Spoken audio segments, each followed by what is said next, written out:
NBA headquarters. What's going on? This is Flex, and I'd like to introduce you guys into something that I like to call the Fantasy Flex. Um, Basically, it's a weekly wrap-up show running through the stats for the week. Um, have going ahead and having to try a new format here. Asked for by popular demand by your league commissioner, Mr. James Thomas, owner of the Toronto Bandits. I run 4 of these shows a week, and basically this will be my 5th one. This is the only one that I run it for that I'm not the commissioner in the league, but basically it's just a rundown of the week stats, standings, and all that. So let's go ahead and get into it. Basically it goes like this. In the tie for first place, you got the Polk County Pistols tied up with the Toronto Bandits with 63.5 points. I moved up a point and a half. He dropped down 2.5 points. Moving in third place, you got the Milwaukee Bears with 60.5 points. They actually dropped down a half a point. Then in fourth place, you got Team Bell with 56.5 points. He dropped down a point and a half. Yo, Team Bell, time to switch up the name, doggy. That's the name that you get when you sign up into the league. Get up on there, get yourself an avatar, get yourself a picture, do something. Moving on in fifth place, St. Louis Redbirds with 45 points. She actually came up in the standings 1 point. I'm assuming these are coming in from the day before. So, like I said, this is a new format for me. I'm going to trying to keep it moving. Moving in at 6, you got Team Very Lost with 44 points. He dropped down 2 points. So, obviously, him and the Redbirds flip-flop within the last day or so. Then in 7, you got the New York Giants, 38 points. He dropped a point. And then you got the Comeback Kids with 25 points. However, the Comeback Kids do come in with the highest point increase of the, I would assume, day, with 5 points coming up from yesterday. Let me go ahead and run on over to the stats because I normally have a big script read out, but there's so many stats for this league since it's a rotisserie league that I'll just go ahead and run into the stats and the standings and all that. I'll basically try and run through it like this. Field goals made.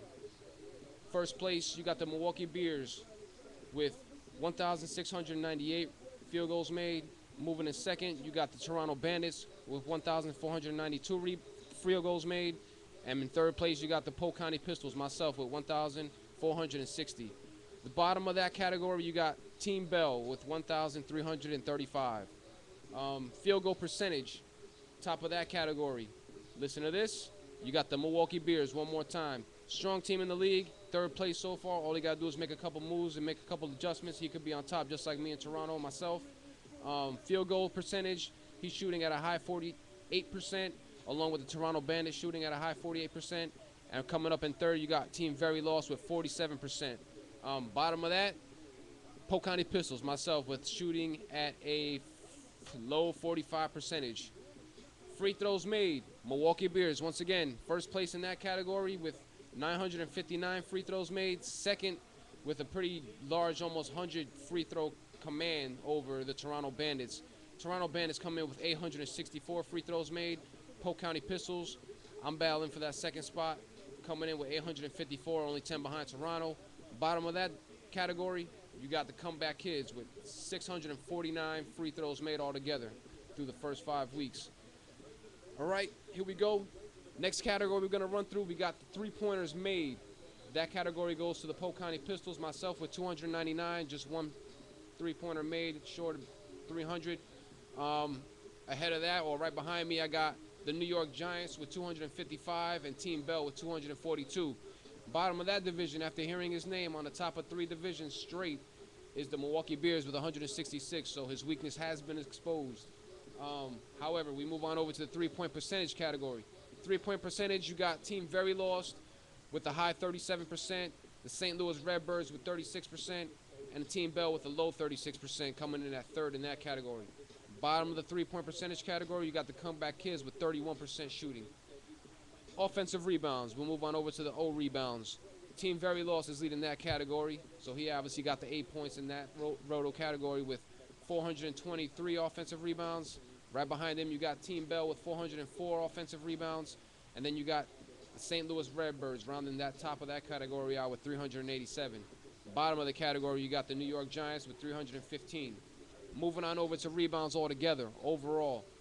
That goes to the Polk County Pistols, 1,596 total rebounds. Right behind me, you got Team Bell with 1,543 rebounds and the St. Louis Redbirds with 1,521.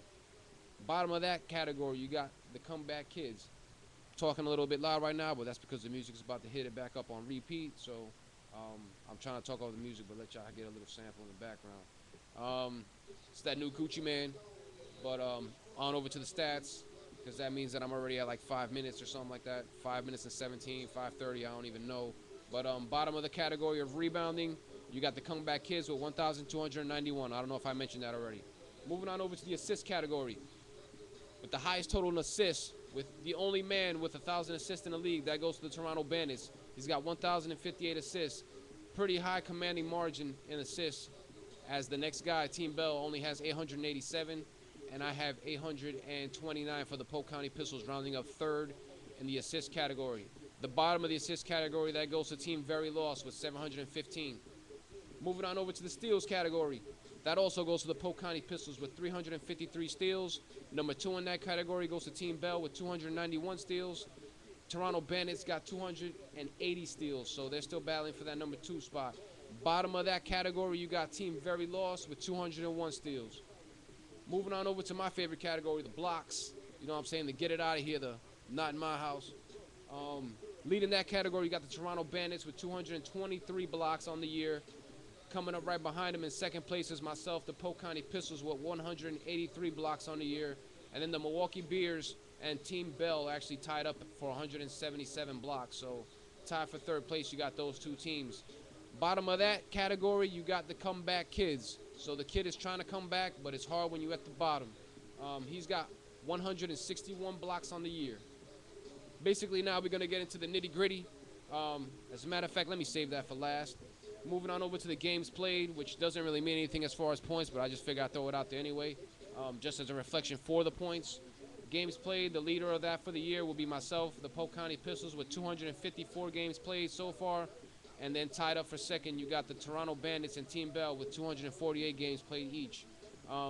Moving on to the moves, I mean, the movers and shakers of the league, that goes to the comeback kids and the Toronto Bandits with 29 moves each. That's trades, acquisitions, signing, and drops, all that. So those are the most active dudes in the league.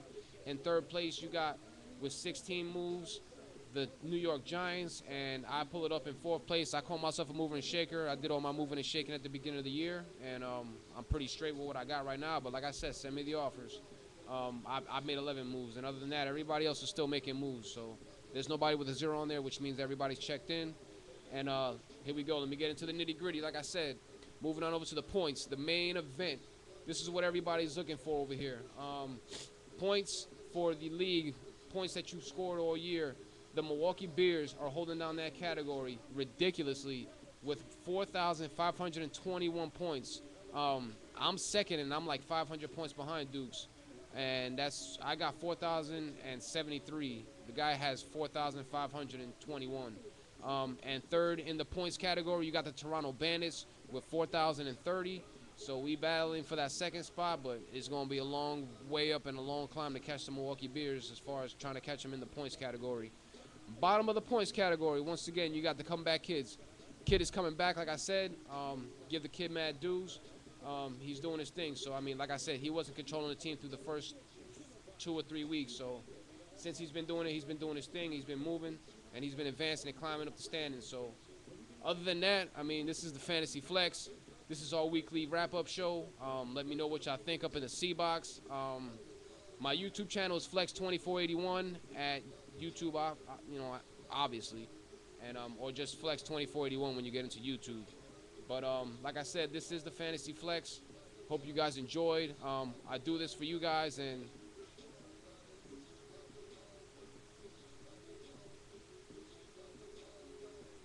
I think that's it.